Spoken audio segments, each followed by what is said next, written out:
탐정의 눈으로 사건을 들여다봅니다. 탐정 손수호. 오늘도 손수호 변호사와 함께하죠. 손 변호사님 어서 오십시오. 네, 안녕하세요. 오늘 다룰 사건 파타야 사건 가지고 오셨어요. 그렇습니다. 네. 지난주 이 시간에도 태국 파타야 공대생 살인 사건을 다뤘죠. 예. 영화의 배경이 됐던 사건입니다. 오늘도 파타야에서 벌어진 사건입니다. 네, 파타야 드럼통 살인 사건. 우연히 사건의 발생 장소가 겹쳤을 뿐이지 이 파타야 자체가 뭐 범죄 도시인 것처럼 이렇게 여러분 인식하실 필요는 없습니다. 위험성으로 따지자면 더 위험한 곳들도 많으니까요. 그렇죠? 네, 그렇습니다. 특별히 뭐 범죄가 많거나 또는 네. 여행 가면 안 된다 이런 의미는 전혀 아니라는 거 네. 말씀을 드리고요. 네, 근데 상당히 사건이 충격적인 건 맞아요. 그렇습니다. 범죄 영화나 드라마에서 보던 장면이 실제로 벌어진 거죠. 네. 저수지의 드럼통에서 시신이 발견됐고 특히 끔찍하게도 손가락 절단 등의 시신 훼손까지 있었습니다. 여러분 이 사건 아직 피의자가 다 잡히지 않았고 그래서 사건의 실체가 완전히 드러난 건 아닙니다. 그런데도 불구하고 우리가 오늘 다루는 이유는 우리 국민들이 많이 찾는 관광지에서 교민이 아닌 관광객에게 벌어진 사건이라는 점. 그래서 상당히 관심이 높은 데 비해서 사건은 계속 조각조각 나오고 있고요. 게다가 오보가 너무 많아요. 그래서 제가 지금까지의 상황들을 그 조각조각을 한번 쫙 정리를 해드리고 오보와 팩트를 가려드리라고 합니다. 예, 이런 기획 의도로 오늘 마련이 됐다는 거 좀 참고하고 들어주시면 좋겠습니다. 자, 그러면 여기부터 우선 가해자하고 피해자가 모두 한국인이다. 이건 팩트죠? 네, 그렇습니다. 태국 현지 보도가 많이 나왔잖아요. 네. 이걸 번역하는 과정에서 약간 좀 오류가 있었습니다. 그러다 보니 처음에 한국인을 조선인으로 번역하게 되면서 예. 이거 범인이 조선족 아니냐? 그 오보가 났어요. 조선족이라고 났어요. 네네, 그런 보도가 있었고 하지만 현재까지 드러난 용의자 3명 모두 한국 국적이고요. 네.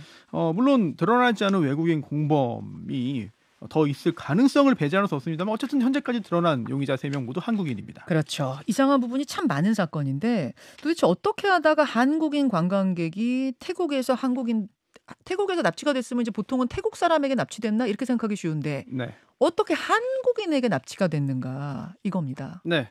살해된 30대 남성 피의자 A씨 4월 30일에 태국에 들어갔어요. 네. 그리고 8일이 지난 5월 7일 어떤 남성이 한국에 있는 피해자 A씨의 모친에게 전화를 걸었습니다. 네, 피해자 A씨 어머니한테 전화가 왔습니다. 뭐라고 했나요?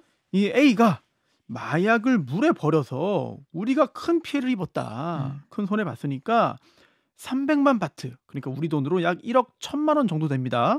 이 돈을 보내지 않으면 우리가 A를 살해하겠다. 1억 2천만 원 보내지 않으면 당신 아들을 살해하겠다는 협박 전화가 온 겁니다. 그렇습니다. 이런 내용의 전화를 받은 A씨의 모친은 곧바로 태국에 있는 한국 대사관에 연락을 했고요. 네. 대사관에서 태국 경찰에 협조를 요청했습니다. 태국 경찰이 바로 수사에 나섰어요. 그렇습니다. 사실 이런 경우 실제 납치인 경우도 있고요. 또 이미 살해했으면서 뻔뻔스럽게 돈 달라고 연락하는 경우도 있어요. 그리고 간혹 자작극인 경우도 없지 않습니다. 네.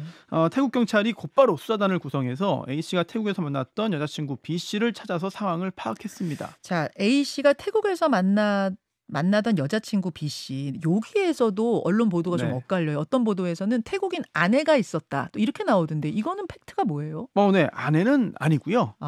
여자친구인데 또 여자친구의 의미가 또 다양하잖아요. 그렇죠. 그래서 어떤 여자친구인지 어떤 관계인지 여부까지 정확하게 다 드러나지는 않았습니다. 이것도 역시 태국 언론의 것을 번역하는 과정에서 오류가 났을 가능성이 좀 있습니다. 여러분, 아내 태국인 부인 없습니다. 이분. 예. 네. 그리고 이 여자친구에게 이야기를 들었는데요. 5월 2일, 그러니까 피해자 A씨가 태국에 들어간 지 사흘째 날에 방콕에 있는 한 클럽에서 A씨를 만난 게 마지막이라고 진술을 했어요. 어쨌든 그 태국 여성이 실마리를 줬군요. 네네. 단초를 푸는. 네, 만난 장소와 시간을 말했으니까요.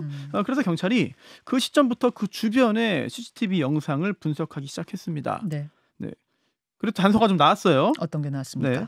여자친구를 만나고 몇 시간 지난 5월 3일 새벽 2시경에 A씨가 한국인 2명에게 이끌려서 차량에 타는 게 포착이 된 거죠. 그럼 그 차량이 범행에 이용된 건가요? 결과적으로 보면 그런 거죠. 예. A씨와 용의자들이요. 방콕에서 차로 2시간 정도 거리에 있는 파타야까지 이동한 후에 다른 픽업 트럭으로 갈아탔습니다. 그리고 한 저수지 인근의 숙박시설에 머물렀는데요. 네. 다음 날인 5월 4일 밤 9시경에 예. 용의자들이 픽업 트럭 짐칸에 검은 물체를 싣고 그 숙박업소를 빠져나갔어요. 그것도 지금 CCTV에 다 잡힌 거죠. 네. 그리고 저수지 근처에서 1시간가량 차를 세워놨다가 그 숙박업소로 돌아온 사실까지 확인이 된 거죠. 자, 경찰이 수사를 하다가 이제 거기까지 동선을 파악하고 저수지를 뒤져봐야겠구나 해서 저수지를 뒤지다가 바로 그 문제의 드럼통이 나온 겁니까? 그렇습니다. 경찰이 잠수부를 투입해서 그 저수지를 수색을 했고요. 네. 수색 2시간 만에 200리터 크기의 플라스틱 드럼통을 발견했고 인양했습니다. 그리고 그 드럼통 안에서 시멘트에 섞여 있는 A씨의 시신을 발견하게 된 거죠. 참, 이제 여기서부터는 정말 영화에서나 있을 법한 정말 끔찍한 일들이 펼쳐진 건데 시멘트와 뭐 뒤섞여 있었고 시신 훼손도 굉장히 끔찍했어요. 네, 그렇습니다. 시멘트 그리고 혈액이 뒤섞여서 형체를 알아보기 힘든 상태였고요. 확인해 보니 끔찍하게도 손가락 10개가 모두 절단돼 있었습니다. 그러면 살해한 후에 시신을 시멘트로 가득 채운 드럼통에다 넣어가지고 저수지에 버렸다. 그 이유는 이제 네. 무거워야 가라앉으니까 네. 뭐 이렇게 보면 됩니까? 사실 시신이 사람이 죽었다는 가장 확실한 증거입니다. 시신이 발견되지 않으면 형사적으로 사람이 죽었는지 살았는지 확정하기가 어려워요. 네네. 뭐 살해됐는지 어딘가 끌려가서 감금돼 있는 건지 또는 스스로 잠적한 건지 이게 애매해지는 거거든요. 그렇죠. 그래서 시신을 숨기려 했던 것이고 예. 또 시신은 가장 강력한 살인 범죄 수사의 증거입니다. 이게 어떤 의미냐면 시신을 확인해서 신원까지 파악하면은요. 그 주변 사람들을 누군지 알 수 있잖아요. 그걸 통해 가지고 진상을 규명할 수 있는 것이고 또한 피해자와 관련 있는 사람들 중에서 범인을 잡을 수도 있는 거예요. 그렇죠. 그래서 시신을 숨겨야겠다. 시신을 숨기고 완벽 범죄를 해야겠다라는 생각으로 시멘트를 채워서 저수지에 넣어버린 거군요. 물 위로 떠오르지 않게 나름의 조치를 취한 것인데 사실 그냥 물에 던지면 부패 과정에서 가스가 나서 떠오르게 되죠. 그렇죠. 그리고 또 열 손가락 절단 역시 이렇게 신원 파악을 어렵게 만들기 위한 것이 아닌가라고 짐작이 되는 거예요. 그렇죠. 근데 지문 없애는 네네. 거 외에 다른 목적인 네. 경우도 있어요. 그렇습니다. 네, 그렇습니다. 열 손가락을 다 이제 이렇게 끔찍하게 처리했기 때문에 당연히 지문을 없애는 게 주요 목적이 아니겠냐라고 일단은 추정할 수 있겠습니다만 네. 간혹 다른 경우도 있어요. 실제로 복수나 응징 차원에서 이런 일을 벌일 수도 있고 아니면 입을 열게 만들기 위해서 일종의 고문을 하는 거죠. 고문처럼. 어떤 정보를 얻거나 또는 뭐 금전적인 이익을 얻기 위해서 끔찍한 일을 벌일 수도 있는데 하지만 그런 경우에는요. 하나씩 해서 이 10개까지 다 이르는 경우는 상상하기 쉽지 않습니다. 거기까지 가기 전에 어떤 결론이 나오기 때문이겠죠. 그렇죠. 따라서 시신의 신원 파악을 어렵게 하기 위해서 살해한 후에 절단했을 가능성이 현재로서는 가장 커 보입니다. 열 손가락이 다 네. 절단된 걸 봤을 때는 근데 그 고문을 한 건지 신원 네. 은폐를 위해서 나중에 살해 후에 했는지 이런 거는 부검을 통해서 다 나오나요? 그렇습니다. 범죄학에서. 네, 일단 가해자들이 입을 열 수도 있고요. 또 그렇지 않더라도 생존 시의 절단과 사망 후의 절단은 출혈 양상 등이 달라요. 예. 그렇기 때문에 우리 법의학으로 실제로 다 가려낼 수 있고 또한 실제 사건을 보더라도 이제 생전에 내가 가해한 것이기 때문에 시체 손괴죄가 아니다라고 주장한 사건이 있었는데요. 네, 하지만 출혈이 없는 걸 볼 때 이거는 사후의 손이다라고 밝혀내서 이제 시체 손괴죄 등으로도 동시에 처벌한 그런 사건들이 있습니다. 법의학적으로 가능하군요. 네, 가능합니다. 네네. 예. 하지만 지금 외국에 있습니다. 예. 네, 그리고 또 시신의 상태가 어떤지 정확히 알 수가 없어요. 따라서 일단은 용의자들의 진술을 우선 받아봐야 하겠습니다. 그렇죠. 예. 근데 범인은 그러면은 그 A 씨를 차에 네. 태워서 파타야로 데려갔던 그 사람들인 거는 확실합니까?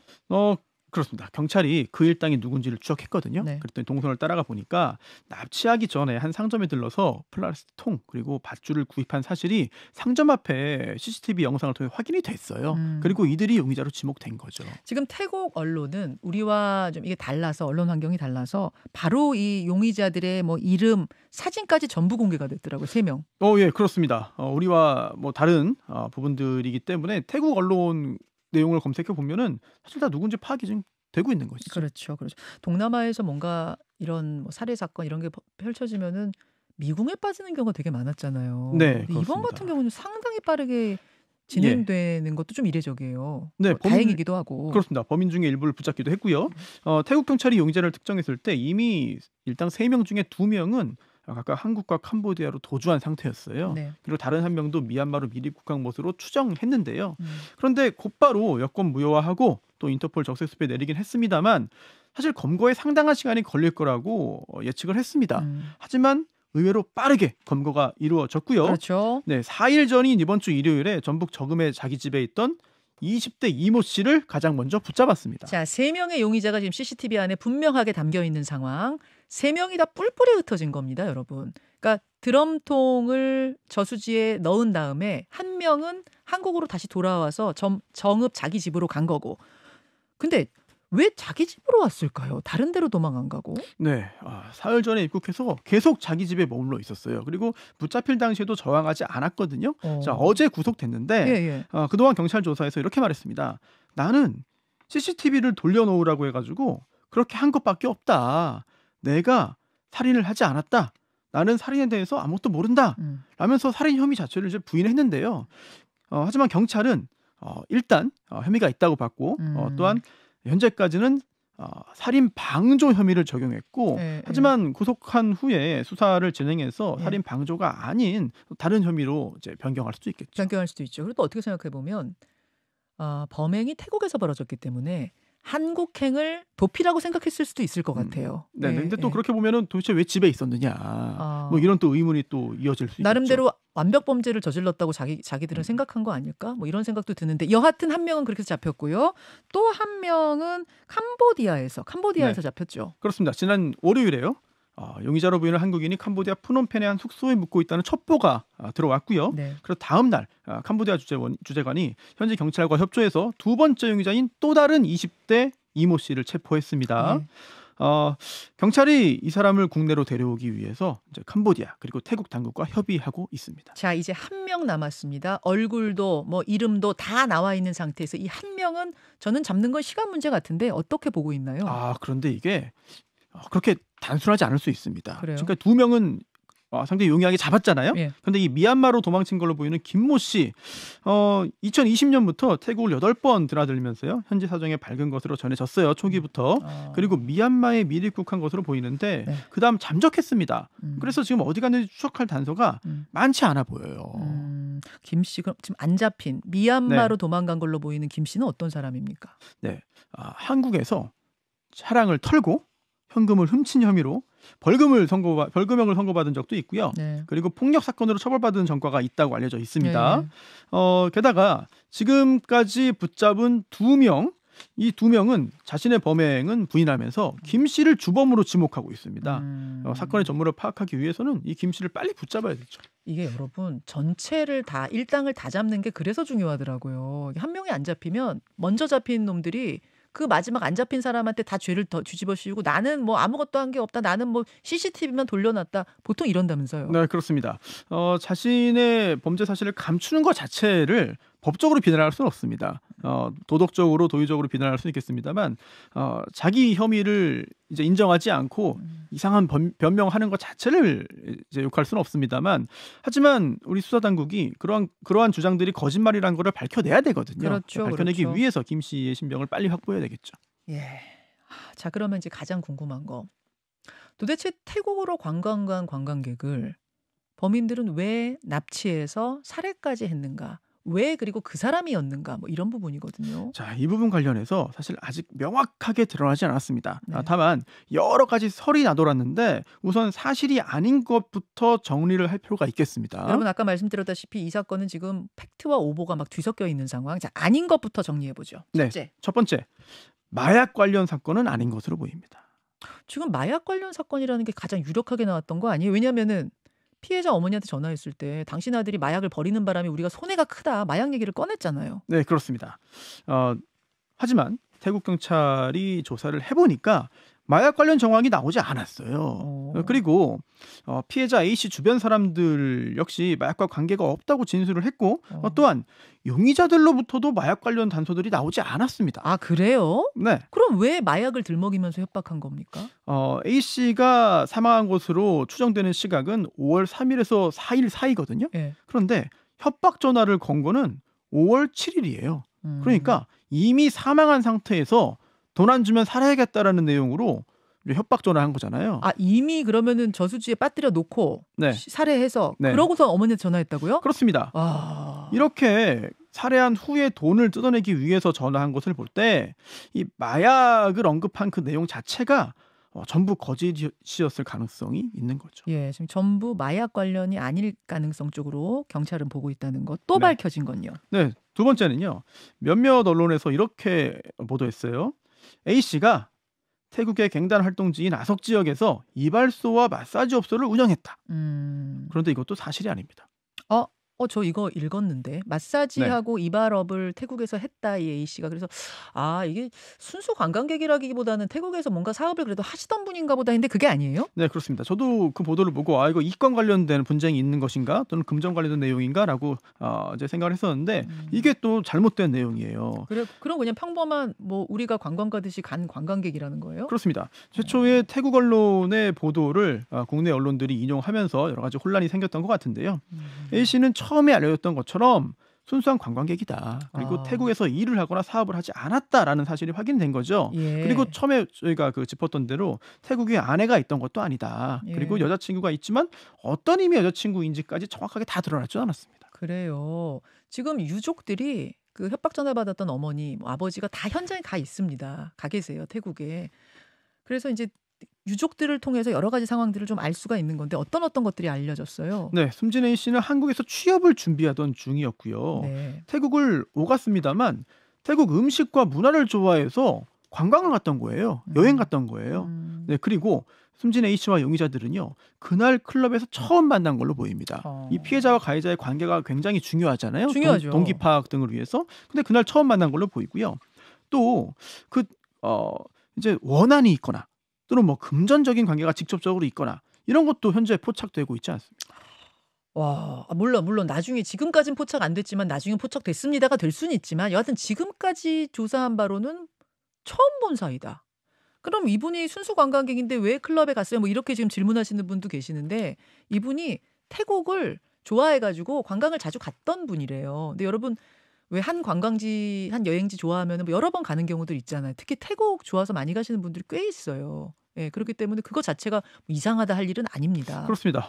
어떤 도시를 자주 간다, 또 그 도시에서 어떤 장소를 자주 간다, 이거 자체를 뭐 의심할 수는 없고요. 그럼요. 그리고 또 태국에 관광을 가서 클럽에 갔다, 그거 자체를 또 뭔가 범죄와 연결할 수는 없는 거 아니겠습니까? 아유, 그렇죠. 그리고 네. 그쪽을 잘 알게 되면은 뭐 여러 가지 체험, 여러 가지 관광지 좀 다양하게 갈 수도 있는 거니까. 그러니까 더 이상해지는 거예요. 네, 그러면은 전에 알던 사이도 아니라는 거고, 마약 관련도 아니라는 거고, 네. 이게 뭘까? 그 한 명, 남아있는 한 명의 용의자, 미얀마로 도주한 그 사람, 김 씨요. 김 씨. 그 사람이 전과가 있는 걸로 봤을 때 혹시 뭔가 조직 범죄는 아닙니까?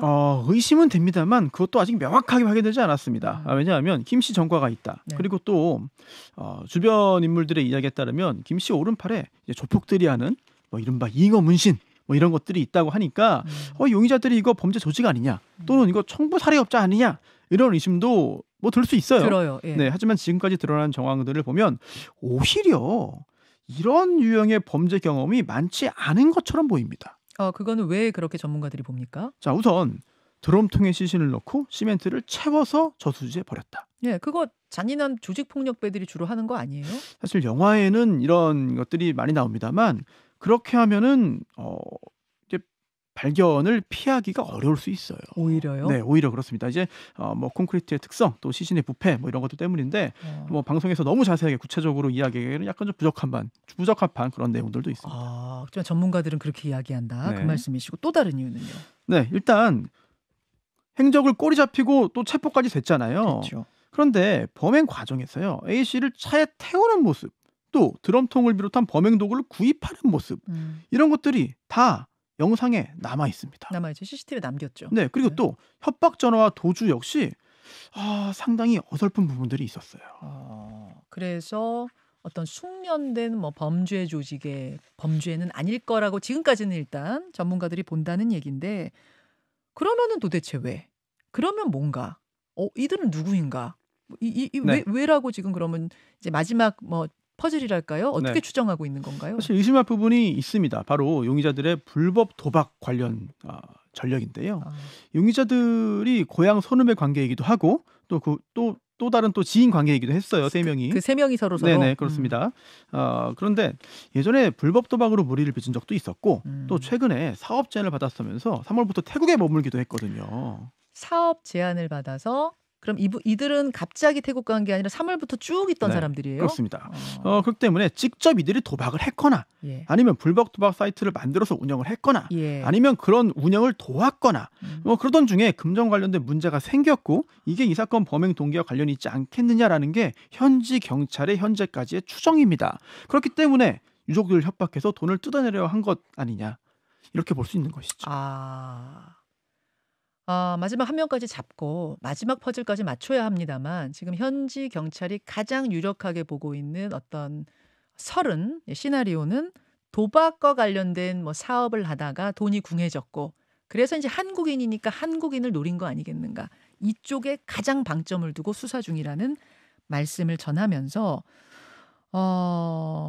지금 뭐 가장 중요한 거는 그 한 명 잡는 거네요. 맞습니다. 김 씨를 잡아야 돼요. 네. 그래야 범행의 동기, 목적, 배경, 구체적인 경위 등을 확인할 수 있는 것인데 지금 현재 붙잡힌 2명이 도주 중인 김 씨에게 책임을 다 떠넘기고 있거든요. 네. 빨리 김 씨를 잡아서 이 사건의 전모를 밝혀야겠습니다. 자, 파타야 드럼통 살인 사건이라고 지금 여론에서 언론에서 주목하고 있는 그 사건 오늘 지금까지의 상황을 정리해드리고 팩트와 오보를 가려드렸습니다. 이 사건의 전모가 더 드러나는 대로 한 네. 번 더 다뤄드리도록 하죠. 손소 변호사님 고맙습니다. 네.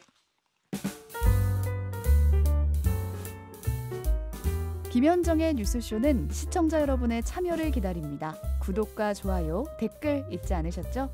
알림 설정을 해두시면 평일 아침 7시 10분 실시간 라이브도 참여하실 수 있습니다.